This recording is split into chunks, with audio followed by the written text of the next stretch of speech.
এখন দিব সামান্য লবণ, তারপর হলুদ, তারপরে দিব এখন দিব মশলা বাটা।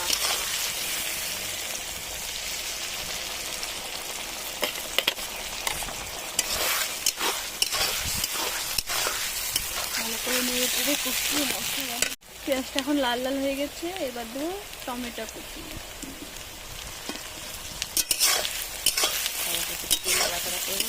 ভালো করে নাড়াচাড়া করে হালকা ভেজে তারপরে হচ্ছে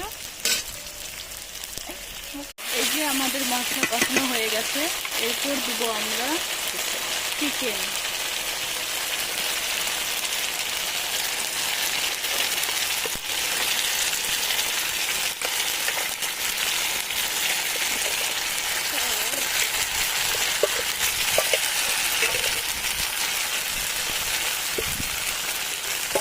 ভালো করে কষাবো এখন।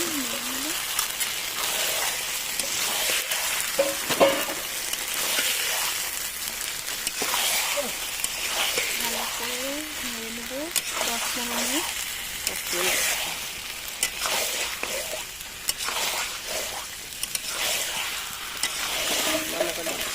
ভালো করে লাল লাল হয়ে যাবে যখন পেঁয়াজগুলো ভেজে, তারপর দিব মধ্যে দিলাম শুকনো লঙ্কা, তেজপাতা, সামান্য জিরে। একটু ভালো করে নেড়ে নেড়ে তারপরে পেঁয়াজ কুচি।